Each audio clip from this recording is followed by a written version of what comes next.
what exactly is this high altitude balloon?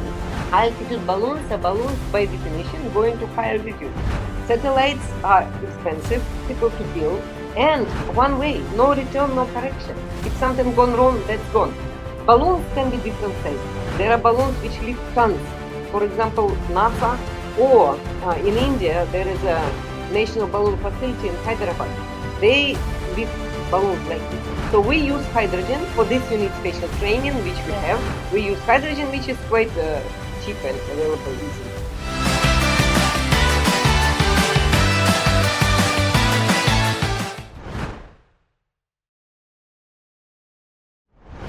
Hey there, sky watchers and science fans. I'm Gadha Lakshmi, and today we are going to talk about high altitude balloons. Yeah, those giant balls that go way up into the sky. Welcome to SGT Pulse, your daily dose of what's now and what's next.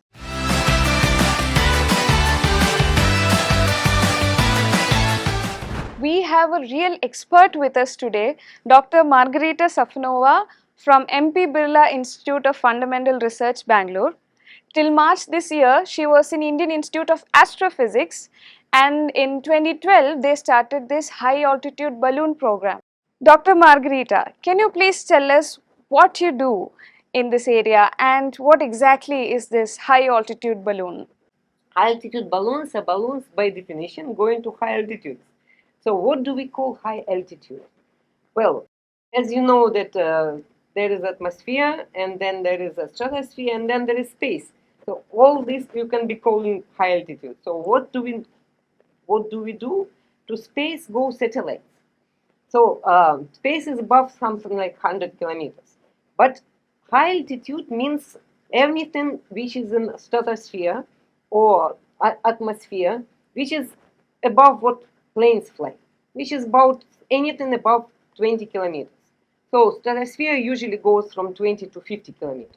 So that is very interesting area for research, for atmospheric science, or even for us astrophysicists, because it is above the ozone layer. Ozone layer protects all of us here who are living on Earth, and we're very happy, but not very good for astronomers because it actually absorbs a lot of ultraviolet radiation. And our group at IAA was studying ultraviolet radiation from space. So that is why we thought that, okay, satellites are expensive, difficult to build, and it is one way, no return, no correction. If something gone wrong, that's gone. So what we thought that we can test our payloads. So our group is called a Small Space Payload Group. We can test our payloads on the balloons, which goes up above ozone layer, absorb the sky, then go down, and we collect them and analyze the data, and we can improve. And then, when everything is done very well, we can propose to ISRO to send our satellite up. That is why we started our high altitude balloon program. All right. So, what kind of experiments can be done with this high altitude balloon program? Yeah, so on the way we discovered that not only we can test our space payloads, like our prototypes. Actually, there are lots of experiments which can be done just which are not related to actually satellites. For example,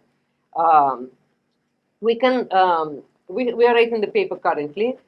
This is about Geiger-Müller counter. So Geiger-Müller counts the radioactivity, and it is known that there is some strange increase of radioactivity level at about 20 kilometers in our stratosphere, which is due to secondary shower of galactic cosmic rays.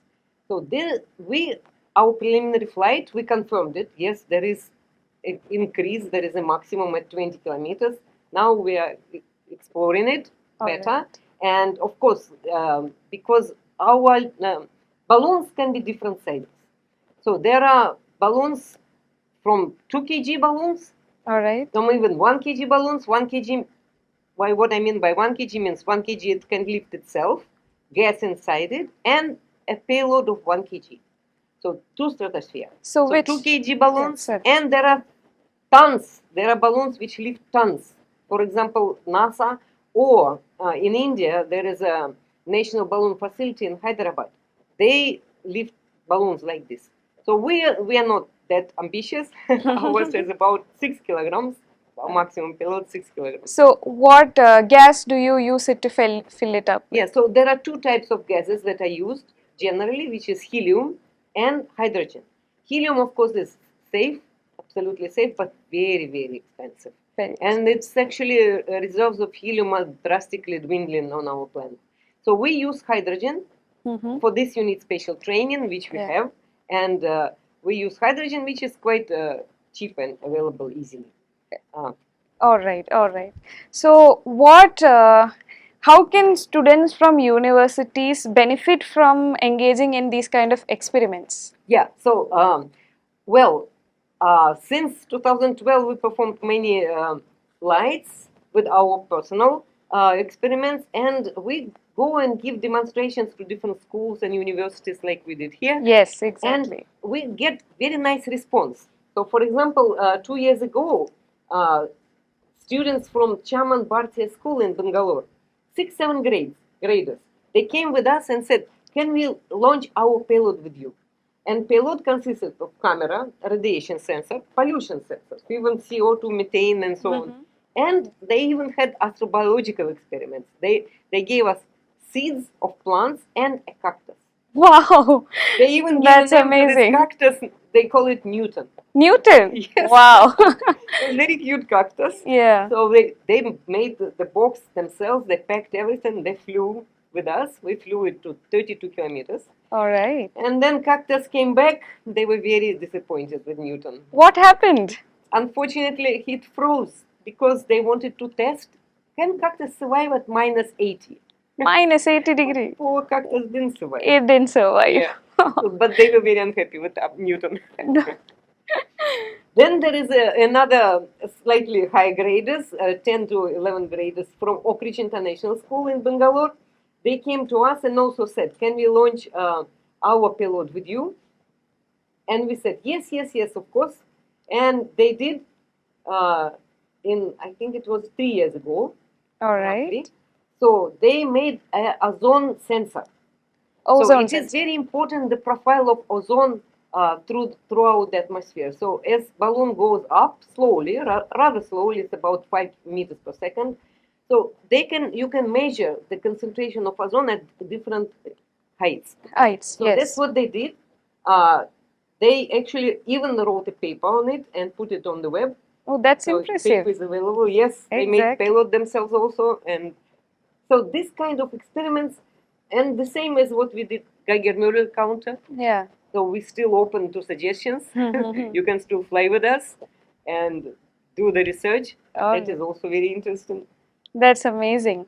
So a lot of things. You're very welcome. Lot of things that we can do with the balloon launch. That's amazing. So as a final question, how did you find SGT University? What is your experience here at SGT University? Well, this is my second visit to SGT University actually, yes. to CCSP. And last year I was here on National Science Day. Yes, yes, yes. Yeah, and I also gave contributed to the Science Day by giving a talk and some hands-on activity. Students were very good, very responsive, very active. I'm very happy here. That is so nice to hear, and we are happy to have you also.